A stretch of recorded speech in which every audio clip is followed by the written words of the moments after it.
सर्वेभ्यो नमो नमः। मित्रों, आप सभी का संस्कृत जिज्ञासा के इस भाग में स्वागत है। तो मित्रों, आज हम बात करने वाले हैं काव्य से संबंधित घटकों की, जिसमें हम काव्य शब्द की व्युत्पत्ति के बारे में जानेंगे और काव्य की कुछ परिभाषाएं जो हमारे मुख्य आचार्यों ने रखी है उस पर भी हम एक दृष्टि डालेंगे। काव्य के श्रव्य और दृश्य से जो दो भेद हैं उसके बारे में भी इस भाग में हम जानेंगे। महाकाव्य का, गद्य काव्य का, खंड काव्य का, उनका क्या क्या लक्षण है, उन सभी पर भी चर्चा करेंगे। और कुछ मुख्य महाकाव्य हैं, उनका सामान्य परिचय भी इस भाग में हम इन सभी परीक्षाओं की दृष्टि से देखेंगे। तो चलिए इस भाग को प्रारंभ करते हैं। विद्यारंभं करिष्यामि सिद्धिर्भवतु मे सदा। प्राचीन काल में काव्य इस अर्थ को दर्शाने वाले बहुत सारे प्राचीन संज्ञाएं इसके लिए प्रयुक्त होती थी। जैसे कि काव्य अलंकार इसके लिए कहा जाता था। इसके अतिरिक्त अलंकार शास्त्र इसे कहा जाता था। अलंकार शास्त्र में मुख्यतः काव्य के सौंदर्यात्मक पक्ष का ही निरूपण मुख्यतः किया जाता था। परंतु 11वीं शताब्दी में भोजदेव ने सरस्वती कंठाभरणम, उनका एक ग्रंथ है जिसमें उन्होंने सबसे पहले इस शास्त्र के लिए काव्य शास्त्र शब्द का प्रयोग किया। 11वीं शताब्दी में ही रुय्यक एक आचार्य हैं जिन्होंने साहित्य मीमांसा करके एक ग्रंथ लिखा है, जिसमें इसी शास्त्र के लिए उन्होंने सबसे पहले साहित्य शब्द का प्रयोग किया। और जो प्रसिद्ध हुआ 14वीं शताब्दी में जब विश्वनाथ ने साहित्य दर्पण का निर्माण किया, तो इस शास्त्र के लिए साहित्य शब्द भी रूढ़ वहां पर हो चुका था। तो इसीलिए इस शास्त्र के लिए विभिन्न नाम हमारे प्राचीन इतिहास में मिलते हैं। तो काव्य शब्द की व्युत्पत्ति क्या है? तो इसके लिए काव्यम, यह शब्द है नपुंसकलिंग, और इसकी व्युत्पत्ति लभ्य अर्थ पर जाएं तो कवेरिदं कर्म, कवि का यह कर्म है। इस भाव के अर्थ में यहाँ पर शंग प्रत्यय होता है। तो कवि शब्द से भाव के अर्थ में शंग प्रत्यय कर देंगे तो शब्द निष्पन्न होगा काव्य, और जिसका अर्थ क्या होगा? रसयुक्त वाक्यम, रस से युक्त वाक्य। तो सामान्य वाक्य जो है वह काव्य क्यों नहीं है? क्योंकि उसमें रस नहीं है। परंतु यदि हम किसी भी काव्य की पंक्ति का, किसी भी काव्य के किसी श्लोक का अध्ययन करेंगे या किसी गद्य काव्य के किस भाग का हम अध्ययन करेंगे, तो वहाँ पर हमें कोई ना कोई रस अवश्य रूप से स्फुटित होता हुआ प्रतीत होगा। तो इसीलिए रसयुक्त वाक्यम, यह इस शब्द का व्युत्पत्ति लभ्य अर्थ होता है। और दूसरा इसके लिए शब्द जो मुख्य है वह है साहित्य। तो सहितस्य भावः साहित्यम, तो इस अर्थ में यहाँ पर शंग प्रत्यय होता है सहित शब्द के बाद। तो सहित शब्द के बाद शंग प्रत्यय कर देंगे तो साहित्य शब्द निष्पन्न होता है। सहितस्य भावः, तो कस्य, यहाँ पर यह प्रश्न उठता है कि किसके साथ का भाव। तो यहाँ पर शब्द और अर्थ, इन दोनों संप्रत्ययों का भाव जो है वह साहित्य है। क्योंकि हम कहते हैं शब्दार्थो सहितो काव्यम या शब्दार्थो काव्यम, तो इन दोनों के साथ का जो भाव है, क्योंकि काव्य में प्रधानता किसकी होगी? शब्द और अर्थ दोनों की होती है। काव्य में शब्द लिखा जाएगा और शब्द लिखने के बाद उससे हम अपने अपने मत के अनुसार, अपने अपने संप्रत्ययों के अनुसार अर्थ को ग्रहण करेंगे, जिससे हमें विभिन्न रसों की प्राप्ति होगी। यदि वहाँ पर श्रृंगार है तो हमें श्रृंगार की प्राप्ति होगी, हास्य है तो हमें वहाँ पर हास्य की प्राप्ति होगी, और यदि रुदन है तो वहाँ पर करुण की प्राप्ति हमें उस शब्द से अर्थ ग्रहण करने पर होती है। तो इसीलिए साहित्यस्य सहितस्य भावः साहित्यम, इसीलिए इसको साहित्य भी कहा जाता है। वांग्मय भी से कहा जाता है। तो वांग होता है वाणी, और मयट प्रत्यय यहाँ पर यदि लगा दिया जाए तो उत्कृष्ट वाणी। तो यह संस्कृत की उत्कृष्ट वाणी है, इसीलिए इसे संस्कृत वांग्मय, इस शब्द से भी इसके लिए व्यवहार किया जाता है। तो विभिन्न आचार्यों ने इसके लिए काव्य शब्द के अर्थ को प्रदर्शित करने वाली विभिन्न परिभाषाओं को दिया है। तो काव्य क्या है? काव्य का निर्माण क्यों किया जाता है? तो उसका प्रयोजन काव्य प्रकाशकार ने दिया है। काव्यम यशसे अर्थकृते व्यवहार विदे शिवेत रक्षतये सद्यः परिनिवृत्तये कांता संमिततयोपदेश युजे, यानी कि यश की प्राप्ति के लिए कवि क्या करता है? काव्य का निर्माण करता है। अर्थ यानी कि धन इत्यादि की प्राप्ति के लिए भी जो कवि है वह काव्य का निर्माण करता है। व्यवहार विदे, व्यवहार की सिद्धि के लिए, इसके लिए भी काव्य का निर्माण होता है। और शिवेत रक्षतये, जैसे कि मयूर नाम के कवि हुए हैं जिन्होंने सूर्य शतकम एक ग्रंथ लिखा, जिस ग्रंथ को पढ़ने से या उसको अधीत करने से कुष्ठ नामक रोग की निवृत्ति होती है। तो इसीलिए यहाँ पर शिवेत रक्षतये भी कहा है, या कांता संमिततयोपदेश युजे, यानी कि बिल्कुल मधुर वचनों के द्वारा हमें जीवन से संबंधित उपदेशों को प्रदान काव्य करते हैं। तो इन सभी के कारण काव्य का निर्माण किया जाता है। अब काव्य की परिभाषाएं क्या है उस पर एक दृष्टि डालेंगे, जिस पर हम चर्चा आने वाले भाग में करेंगे, क्योंकि यह विषय कैसा है, खंडन और मंडन से भरा हुआ विषय है। इसमें किसी आचार्य ने किसी परिभाषा का खंडन किया है और क्यों किया है, वह सही है गलत है, उस पर चर्चा करनी आवश्यक है। इसीलिए एक दृष्टि से हम इनको देख लेंगे। तो भामह का ग्रंथ है काव्य अलंकार, उसमें उन्होंने शब्दार्थौ सहितौ काव्यम, यह काव्य की परिभाषा मानी है। रुद्रट की बात करें तो उन्होंने सहितौ के अतिरिक्त शब्दार्थौ काव्यम, यानी कि इन्हीं मत का उन्होंने उपालंबन करते हुए यहाँ पर यही परिभाषा दी है, शब्दार्थौ काव्यम। रुद्रट का ग्रंथ काव्य अलंकार ही है। कुंतक की बात करें तो उन्होंने वक्रोक्ति जीवितम एक उनका ग्रंथ है, जिसमें उन्होंने वक्रोक्ति काव्य जीवितम करके काव्य की परिभाषा दी है। दंडी की बात करें तो काव्यादर्श नामक उनका ग्रंथ है, उसमें उन्होंने इष्टार्थ व्यवच्छिन्ना पदावली, यह काव्य की परिभाषा दी है। मम्मट की बात करें तो उन्होंने काव्य प्रकाश नामक काव्य शास्त्रीय ग्रंथ में, काव्य शास्त्रीय ग्रंथ से अभिप्राय है काव्य से संबंधित जो नियमों को बताने वाले ग्रंथ होते हैं, उन्हें काव्य शास्त्रीय ग्रंथ कहा जाता है। तो शास्त्र शब्द क्या है, अनुशासन के अर्थ में होता है। तो वह काव्य का अनुशासन कैसा हो उसके बारे में बताते हैं, इसीलिए उन्हें काव्य शास्त्रीय ग्रंथ कहा जाता है।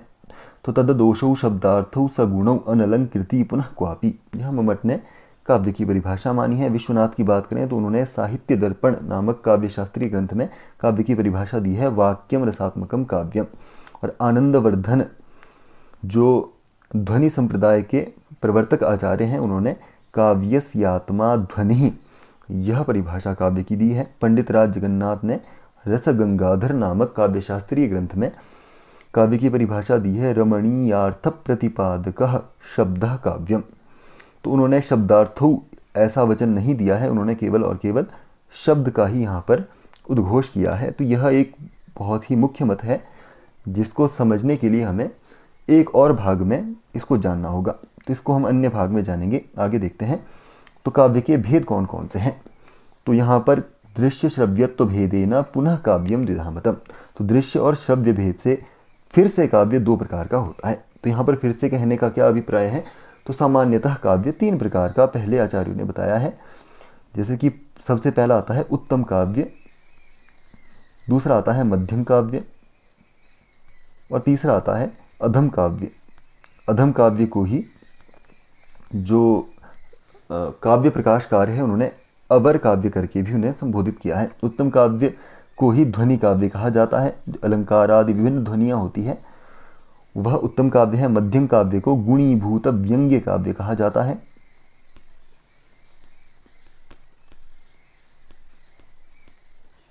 और अधम काव्य को चित्र काव्य कहा जाता है, जो दो प्रकार का होता है, शब्द चित्र और अर्थ चित्र। तो यह जो भेद हैं यह पहले बताए जा चुके हैं, परंतु इसके अपर भी, इसके अनंतर प्रैक्टिकल रूप से दो भेद काव्य के होते हैं, दृश्य काव्य और श्रव्य काव्य। तो दृश्य काव्य क्या है, द्रष्टुम योग्यम दृश्यम, देखने के जो योग्य हो। देखने से अभिप्राय है रंगमंच पर जिसे खेला जा सकता हो, रंगमंच पर जिसकी अभिव्यक्ति की जा सकती हो, तो वह दृश्य काव्य है। और श्रव्य काव्य है जिसका अभिनय ना किया जा सकता हो, श्रोतुम योग्यम श्रव्यम, श्रोतुम यानी कि सुनने के जो योग्य हो, यानी कि जिसका अभिनय रंगमंच आदि स्थानों पर ना किया जा सके, वह क्या है, श्रव्य काव्य है। तो दृश्य श्रव्यत्व भेदेन पुनः काव्यम द्विधामतम, दृश्य और श्रव्य भेद से काव्य दो प्रकार का हुआ करता है। अब बात करते हैं दृश्य काव्य की। तो दृश्य काव्य का संबंध किससे होता है, अभिनय से होता है। और अभिनय कितने प्रकार के होते हैं, तो अभिनय किसे कहा जाता है, तो अवस्था के अनुकार को, यानी कि जिसका अवस्था के अनुकरण को, जैसे कि युधिष्ठिर की जो अवस्थाएं हैं उसका अनुकरण करना, जैसे जैसे उसका चलना है, उठना है, बैठना है, उनका अनुकरण कर देना, उसे ही अभिनय कहा जाता है। और वह जो अभिनय है वह चार प्रकार का होता है।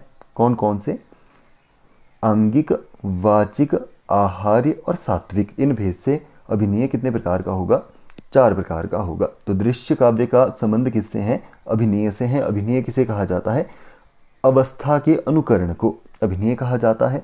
और वह अभिनय कितने प्रकार का होगा, चार प्रकार का। आंगिक यानी कि अंगों के द्वारा जो चेष्टाएं की जाती है, जैसे कि यदि युधिष्ठिर से संबंधित कोई रंगमंच पर नाटक खेला जा रहा हो तो वहाँ पर युधिष्ठिर की तरह हाथ को चलाना, पैर को चलाना, उसकी तरह युद्ध करना, सत्य बोलना इत्यादि। तो अंगों के द्वारा, वाचिक यानी कि वाणी के द्वारा, जैसे वह बोलता है वैसे ही बोलना इत्यादि। और आहार्य, आहार्य से यहाँ पर अभिप्राय है वस्त्र अलंकार आदि, यानी कि जैसे वस्त्र वह पहनता है वैसा ही उस नाटक में रंगमंच पर दिखाना। और अगला आता है सात्विक। सात्विक यानी कि नायिका आदि के द्वारा स्वेद, रोमांच आदि सात्विक भावनाओं का अनुकरण करना। तो इससे पहले भी हम 33 इन सभी को बता चुके हैं, इन भावों को। तो यह 4 प्रकार का है क्या? अभिनय। तो यदि अभिनय के आपसे भेद पूछे जाते हैं तो अभिनय 4 प्रकार का हुआ करता है। और दृश्य काव्य के भेद कौन कौन से होते हैं? तो इसमें आते हैं रूपक और उपरूपक। तो इसे रूपक कहने का अभिप्राय क्या है? तो इसे रूपक इसलिए कहा जाता है क्योंकि नटों के द्वारा रूप का, यानी कि रामादि रूप का जो नायक है उस पर आरोप होने के कारण इसको रूपक भी कहा जाता है। नट यानी कि जो नाटक को खेलने वाले लोग हैं, वह रामादि का जो रूप इत्यादि है उसका आरोप खुद पर ले लेते हैं, जिस कारण से इसे रूपक इस शब्द से भी व्यवहार किया जाता है। रूपकों की संख्या कितनी है? तो 10 रूपक हैं। उनके नाम है नाटक मथ प्रकरण भाण व्यायोग समवकार डिमाह इहामृकांक वीथ्य प्रहसनमिति रूपकाणि 10। यानी कि नाटक, प्रकरण, भाण, व्यायोग, समवकार, डिम, ईहा, मृग, अंक, वीथि और प्रहसन, इस तरह से 10 रूपक हैं। और दृश्य काव्य में 18 उपरूपक भी सम्मिलित होते हैं, जिसमें आते हैं नाटिका, त्रोटकम, गोष्ठी, सट्टकम, नाट्य रासकम, प्रस्थानोल्लाप्य काव्यानि, प्रेंखणम, रासकम तथा संलापकम, श्रीगदितम, शिल्पकंच विलासिका, दुर्मल्लिका, प्रकरणे, हृल्लीशो, भाणिकेति च। यानी कि नाटिका, त्रोटक, गोष्ठी, सट्टक, नाट्य रासक, प्रस्थान, उल्लाप्य, काव्य, प्रेंखण, रासक, संलापक, श्रीगदित, शिल्पक, विलासिका, दुर्मल्लिका, प्रकरणी, हृल्लीश और भाणिका, इस तरह से 18 रूपक, उपरूपक इसमें आते हैं। तो इस तरह से यह दृश्य काव्य के भेद माने जाते हैं। तो दृश्य काव्यानि कानिचिद रूपक नामना अपराणी उपरूपक नामना कथ्यन्ते। तो दृश्य काव्य को कुछ जो है विद्वान वह रूपक नाम से भी कहते हैं और कुछ उपरूपक नाम से भी उसे जानते हैं। तत्र रूपाणी नाटक, प्रकरण, जो मैंने इससे पहले आपको 10 बताए हैं, वह क्या है? रूपक है। और उपरूपकाणी नाटिका, त्रोटकादीनि 18।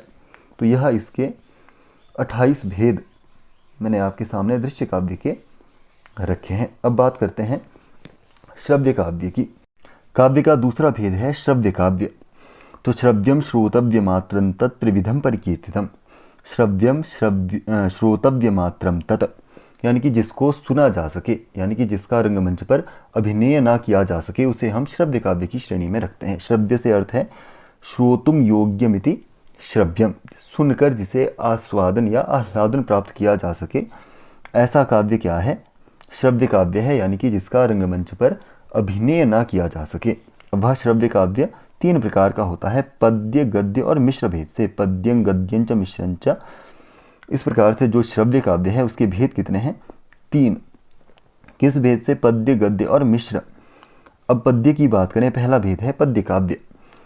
तो पद्य श्रव्य काव्य की बात करें तो पद्यं चतुष्पदी मतम। चतुष्पदी जो रचना होती है, 4 पदों में रची गई रचना क्या है? पद्य काव्य है। यानी कि जो छंदोबद्ध रचना है, छंदों में लिखी गई रचना है, वह क्या है? पद्य काव्य है। पद्य काव्य के भेद कितने हैं? तो पद्य काव्य जो है वह 2 प्रकार का होता है। तो जातिर्वृत्तमिति द्वेधा। तो पद्य काव्य के कितने भेद हुए? जाति और वृत्त। इस प्रकार से यह कितने प्रकार का हो जाएगा? 2 प्रकार का हो जाएगा। अब जाति क्या है? तो जातिर्मात्राकृतेन तत्। तो मात्रिक छंद में जो वर्णित पद्य है, यानी कि मात्रिक छंद से भी प्राय है। आर्या आदि जो छंद है, आर्या छंद कैसा है? मात्रिक छंद है। उसमें लिखा गया जो पद्य काव्य है वह कैसा है? जाति पद्य काव्य है। और वृत्तम अक्षर संख्यातम। और जो वृत्त क्या है? जो वार्णिक छंद में लिखा गया या जो वर्णित वार्णिक छंद में जो वर्णित पद्य है वह कैसा है? वृत्त पद्य काव्य है। जैसे कि अनुष्टुप आदि जो छंद है वह कैसे हैं? वार्णिक छंद है। इस प्रकार से यह दो प्रकार का पद्य काव्य होता है। अब पद्य के अन्य कुछ भेद भी होते हैं जिसको यहाँ पर रख रहे हैं। तो पद्ये नैकेन मुक्तकम, यानी कि एक ही पद्य में जिसका पूरा का पूरा एक पद्यात्मक जो काव्य है उसे हम क्या कहते हैं, मुक्तक कहते हैं। एक पद्य से यहाँ पर अर्थ है जिसका अन्वय यानी कि जिसका संबंध किसी अन्य किसी पद्य से ना हो, जैसे कि वागर्था विव संपृक्तो वागर्थ प्रतिपत्तये जगतः पितरो वंदे पार्वती परमेश्वरो। तो एक पद्य है, इसका संबंध इसके अगले क्वा सूर्य प्रभवो वंशा इससे नहीं बैठता है। तो यह जो एक ही पद्य में पूरा का पूरा सेंटेंस कह दिया जाए, पूरा का पूरा अर्थ एक ही पद्य से ले लिया जाए, वह कैसा है, मुक्तक पद्य का भेद है। और द्वाभ्यान्तु युग्मकम, युग्मक यानी कि जोड़ा, यानी कि दो पद्यों में यानी कि एक पद्य के अलावा यदि दूसरे पद्य में भी उसका अन्वय हो रहा हो तो वह क्या है, युग्मक कहलाता है, जोड़ा कहलाता है। जैसे कि एक से कोई भी यदि कर्ता पद और क्रियापद किसी दो श्लोकों में एक ही हो तो वह कैसा होगा, युग्मक होगा। और त्रिभिः श्लोकैर विशेषकम, और ऐसे ही यदि 3 श्लोक में हो तो वह विशेषक कहलाएगा। और कलापकम चतुर्भिः स्यात्, और कलापक यानी कि 4 पद्यों में यदि 4 पद्यों का अन्वय एक साथ हो रहा हो तो वह क्या है, कलापक नाम से पद्य का भेद होगा। और तदूर्ध्वम कुलकम स्मृतम, यानी कि यदि 5, 6 इत्यादि हो जिनका अन्वय 5, 6 पद्यों का साथ में हो रहा हो, जैसे कि सोहमाजन्म शुद्धानाम आफलोदय कर्मणाम असमुद्र क्षितीशानाम आनाकर्तवर्तमनाम से लेकर रघुणामन्वयम वक्षे, उसमें यदि आप देखेंगे तो वक्षे यहाँ पर क्रियापद है, रघुणाम यह कर्ता है। तो इन जो यह 5 या 6 पद्य हैं उनमें कर्ता और क्रिया सबकी एक है, इसीलिए इसे क्या कहेंगे, कुलक नाम से इसको कहा जाएगा। तो इसी तरह से पद्य काव्य के 2 भेद हैं यहाँ पर कहे गए, जाति और वृत्त भेद से। जाति यानी कि जो मात्रिक छंद में वर्णित पद्य हो, और वृत्त यानी कि जो जाति यानी कि जो मात्रिक छंद में हो, और वृत्त यानी कि जो वार्णिक छंद में वर्णित पद्य है। इसके अतिरिक्त कौन कौन से इसके भेद होंगे, मुक्तक यानी कि एक ही पद्य में अन्वय पूरा हो जाए, और 2 में यदि अन्वय हो रहा हो तो वह युग्मक है, 3 में हो रहा हो तो विशेषक हुआ, और यदि 4 में हो तो वह कलापक है, और उससे ऊर्ध्व यानी कि 5, 6, 7 इत्यादि हो तो वह कुलक इस नाम से जाना जाएगा। जैसे कि इसका सबसे अच्छा उदाहरण है सोहमाजन्म शुद्धा नाम से लेकर रघुणामन्वयम वक्षे। तो उसमें आप देखेंगे पहले से लेकर वहाँ पर विशेषण रघु नाम के दिए गए, और कर्ता और क्रिया उन 5, 6 पद्यों का एक ही है, इसीलिए इसमें इसको क्या कहा जाएगा, कुलक इस नाम से इसको जाना जाएगा। अब बात करते हैं पद्य काव्य के भेद कौन कौन से होते हैं। तो प्रैक्टिकल रूप से इसमें महाकाव्य आता है, महाकाव्य के इतर इसमें खंड काव्य आता है, खंड काव्य भी इसका ही भेद है। और इसके अतिरिक्त अन्य भी इसके भेद आते हैं, जैसे कि शतक काव्य है, मुक्तक भी जिसे हम कहते हैं, शतक इत्यादि काव्य इसमें आते हैं। शतक काव्य में आप मुख्य तौर पर मुक्तक काव्य को देख पाएंगे, क्योंकि उसमें एक यदि कोई भी पद्य लिखा जाए तो उसका दूसरे से अन्वय हमें मुख्य तौर पर देखने को नहीं मिलता है। तो महाकाव्य का लक्षण क्या हुआ, तो सर्गबद्धो महाकाव्य मुच्यते तस्य लक्षणम। सर्गबद्ध यानी कि सर्गों में जो निबद्ध रचना है, ऐसी रचना जो सर्गों में लिखी जाए उसे महाकाव्य कहते हैं। तो यदि आपने सर्गों को रघुवंश इत्यादि महाकाव्यों को पढ़ा है तो उनका विभाजन किसमें हुआ है, सर्गों में हुआ है। उसका लक्षण यहाँ पर कहा जा रहा है, आशीर नमस्क्रिया वस्तु निर्देशो वापि तन्मुखम। तन्मुखम यानी कि तस्य मुखम, तस्य यानी कि महाकाव्य का आरंभ जो भाग होगा उसमें आशीर्वादात्मक मंगलाचरण हो, या नमस्क्रियात्मक मंगलाचरण हो, या वस्तु निर्देशात्मक मंगलाचरण हो। तीनों में से कोई ना कोई एक प्रकार का मंगलाचरण होना आवश्यक है। मंगलाचरण कितना प्रकार का हो गया, 3 प्रकार का, आशीर्वादात्मक, नमस्कारात्मक और वस्तु निर्देशात्मक भेद से यह 3 प्रकार का हो जाएगा। अब उस महाकाव्य की विषय वस्तु कैसी हो, तो इतिहास कथोद्भूतम इदरद्वा सदाश्रयम, यानी कि वह कैसी कथा हो, उसमें ऐतिहासिक कथा हो। तो महाकाव्य में कथा कैसी होनी चाहिए, ऐतिहासिक होनी चाहिए, या इतरद्वा सदाश्रयम, या किसी श्रेष्ठ व्यक्ति के आधार पर कवि के द्वारा कल्पित हो, ऐसा भी इसकी कथा वस्तु होनी चाहिए। अब वह कथा वस्तु से हमें क्या प्राप्त होना चाहिए, तो चतुर्वर्ग फलोपेतम चतुरोदात नायकम, कि वह चतुर्वर्ग के फल को कहे। चतुर्वर्ग यानी कि धर्म अर्थ काम मोक्ष, इन चारों के फलों को वह कहने वाला हो। धर्म से, यदि धर्म करेंगे तो ऐसा होगा, अर्थ ऐसा, या काम या मोक्ष ऐसा, उससे यह सभी फल मिलते हैं, ऐसा कहने वाला वह महाकाव्य होना चाहिए। और चतुरोदात्त नायकम, उसका नायक कैसा होना चाहिए? उदात्त कोटि, यानी कि जो नायक है उसके भेद 4 प्रकार के होते हैं। धीरोदात्त, धीर ललित, धीर प्रशांत और धीरोधत्त, इस प्रकार से यह 4 प्रकार के होते हैं, जिसमें धीरोदात्त यानी कि उच्च कोटि का नायक होना चाहिए। कैसा? चतुर, कार्य करने में सक्षम, और उदात्त यानी कि उसके विचार उदात्त पुरुष या सात्विक गुण से युक्त उसके विचार होने चाहिए। अब उसमें वर्णन कैसा होना चाहिए? तो नगरार्णव शैलार्तु चंद्र सूर्यादि वर्णनैः अलंकृतम संक्षिप्तम रस भाव निरंतरम, यानी कि नगर, भिन्न जो जनपद इत्यादि हैं, और समुद्र है, पर्वत है, ऋतु है, चंद्र है, सूर्य है, इन इत्यादि वर्णों से वह अलंकृत होना चाहिए। कैसा? संक्षिप्त अलंकृत होना चाहिए। और उसमें विभिन्न जो रस हैं, जैसे कि श्रृंगार, हास्य आदि जो यह 9 रस हैं, यह निरंतर रूप से चाल्यमान होने चाहिए। सर्गैः अनतिविस्तीर्णैः श्रव्यवृत्तैः सुसंधिभिः, यानी कि सर्ग कैसे होने चाहिए? अधिक विस्तृत या अधिक लंबे नहीं होने चाहिए। और श्रव्यवृत्तैः यानी कि वह अच्छे, जो सुनने में अच्छे लगे या सुखद लगे, ऐसे छंदों से युक्त होना चाहिए। सुसंधिभिः यानी कि उसमें मुख जो इत्यादि की यह संधियाँ हैं, मुख, प्रतिमुख, गर्भ इत्यादि जो यह 5 संधियाँ आती है, इनके द्वारा वह सुसज्जित होना चाहिए। सर्वत्र भिन्न वृत्तांतैः उपेतम लोकरंजनम काव्यम कल्पांतरस्थायी जायते सदलंकृतिः। सर्वत्र भिन्न वृत्तांतैः यानी कि जब सर्ग का अंत हो, उसमें हमेशा छंद क्या होना चाहिए? परिवर्तित होना चाहिए। यानी कि सर्ग, प्रत्येक, मान लो किसी भी काव्य में 19 सर्ग हैं, तो प्रत्येक सर्ग का जो अंतिम भाग होगा उसमें हमेशा छंद बदल दिया जाएगा। यदि प्रारंभ से अनुष्टुप चला है तो अंतिम में वह किसी भी अन्य छंद में हो, मंदाक्रांता उसमें आए, मंदाक्रांता के अतिरिक्त उपेंद्र वज्रा, इंद्र वज्रा, कोई भी उसमें अंतिम में छंद जरूर बदला हुआ होना चाहिए। तो इस प्रकार जो इन्होंने यह लक्षण कहे हैं, उनके द्वारा जो अलंकृत काव्य है वह कैसा हो जाता है? लोकानुरंजन, लोक में क्या हो जाता है? प्रसिद्ध हो जाता है। और वह काव्य कैसा रहता है? कल्पांतर स्थायी, यानी कि वह कल्पों तक, युगों युगों तक लोगों के मन में क्या रहता है? सदलंकृति रहता है। सदलंकृत यानी कि स्मरण रहता है, अच्छे प्रकार से वह अलंकृत हो जाता है। तो इस प्रकार से यह क्या है? महाकाव्य का लक्षण यहाँ पर रखा गया। तो जिसमें क्या क्या लक्षण इसमें मुख्य हैं? पहला, इसमें सर्गबद्ध हो, तीनों में से एक कोई मंगलाचरण होना आवश्यक है। उसकी कथा वस्तु कैसी हो? इतिहास परक हो या किसी भी उच्च पुरुष पर आधारित हो।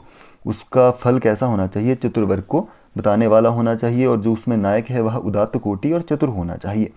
और जो नगर इत्यादि का वर्णन उसमें अलंकृत माध्यम से बताना चाहिए। और उसमें विभिन्न रस बार बार आते रहने चाहिए। और उसमें सर्ग अंतिम में बदल दिया जाना चाहिए, अच्छे छंदों से वह सुसज्जित हो। और उसमें जो मुख इत्यादि की यह 5 संधियाँ हैं, उससे वह सुसज्जित होना चाहिए। और सर्ग के अंतिम में जो वृत्त है वह बदल दिया जाना चाहिए। तो यह इसके मुख्य यहाँ तक के लक्षण हैं। अब जो पद्य काव्य है उसमें ही उसकी एक विधा आती है, खंड काव्य। तो खंड काव्य क्या है? तो खंड काव्यम भवेत काव्यस्यै देशानुसारी भी। स्यैक, यहाँ पर ककार लुप्त है, तो खंड काव्यम भवेत काव्यस्यैक देशानुसारी भी। स्यैक यानी कि जो इससे पहले लक्षण कहे गए हैं, महाकाव्य के कुछ लक्षणों का अनुसरण करने वाला जो काव्य है वह क्या है? खंड काव्य है। जैसे कि इसमें हम मेघदूत इत्यादि काव्यों का अध्ययन खंड काव्य में करते हैं। तो महाकाव्य के जो इससे पहले लक्षण कहे गए हैं, उनके कुछ लक्षणों का अनुसरण जिस काव्य में किया जाए वह खंड काव्य कहलाता है। जैसे कि मेघदूत कालिदास विरचित काव्य है। अगला आता है गद्य काव्य लक्षणम। तो वृत्तबंधोज्जितं का गद्यम तदभेदास्तु कथादयः। तो वृत्त के बंधन से जो उज्जित का अर्थ है यहाँ पर मुक्तक, यानी कि मुक्त हो, ऐसा जो काव्य है वह गद्य काव्य कहलाता है। यानी कि जो छंद से रहित, छंद के बंधन से जो रहित काव्य है वह क्या है? गद्य काव्य कहलाता है। तो गद्य काव्य में छंद नहीं होता, तो उसमें कैसा होगा? एक कथा की तरह वह लिखा जाएगा। और उसके भेद कौन कौन से होते हैं? तो मुख्यतः 2 भेद इसके होते हैं, कथा और दूसरा आता है आख्यायिका।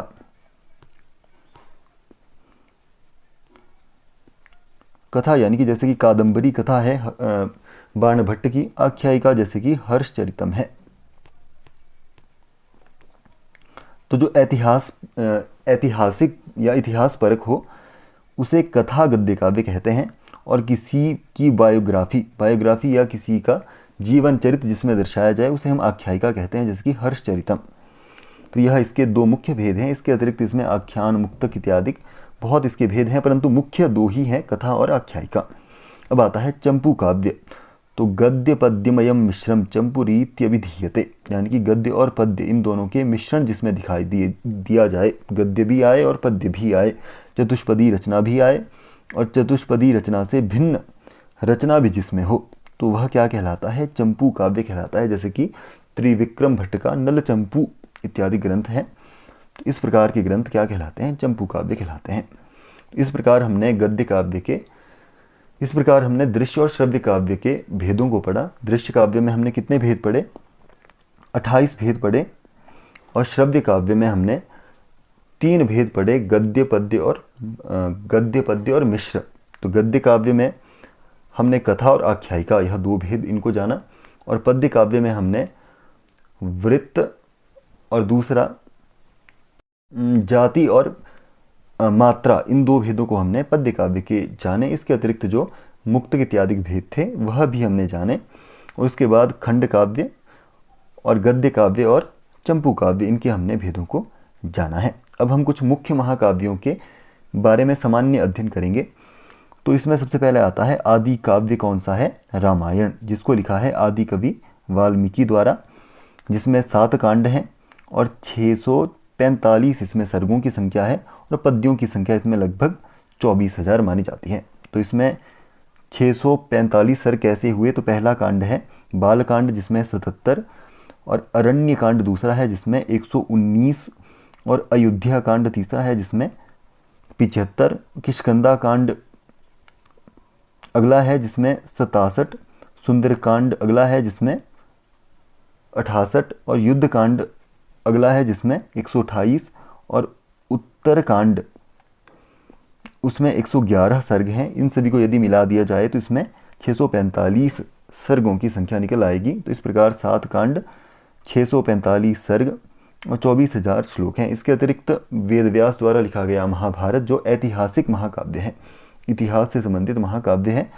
जिसमें 18 पर्व आते हैं और केवल लगभग उसमें 1,00,000 श्लोक हैं, जिसलिए हम इसको शतसाहस्री संहिता इस नाम से भी जानते हैं।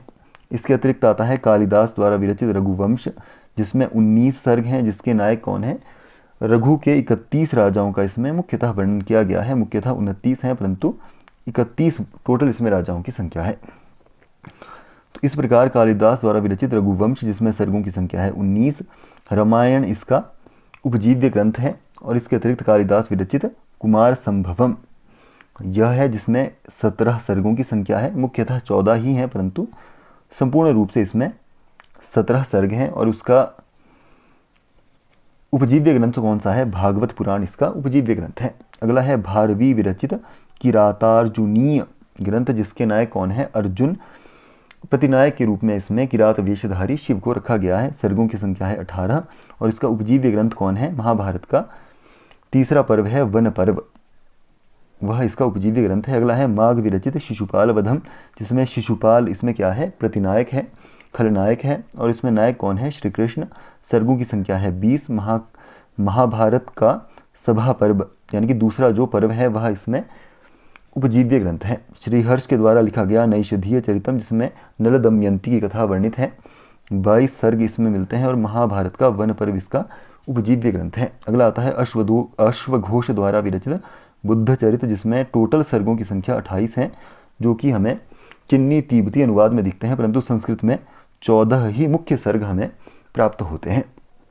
तो इस प्रकार इसका यदि हम नायक की बात करें तो इसमें बुद्ध, महात्मा बुद्ध से संबंधित उनकी जीवनी या उनका पूरा निर्वाण रूप जो दिखाया गया है, इसीलिए इसका नाम है बुद्ध चरितम। इस तरह से तो आज के भाग में इतना ही। उम्मीद करता हूँ आपको यह भाग पसंद आया होगा, और यदि आपको यह भाग पसंद आया है तो वीडियो को लाइक करें, मित्रों के साथ शेयर करें, और चैनल यदि आपको इंपॉर्टेंट लगता है तो चैनल को सब्सक्राइब करना ना भूलें। मिलते हैं अगले भाग में, तब तक के लिए धन्यवाद।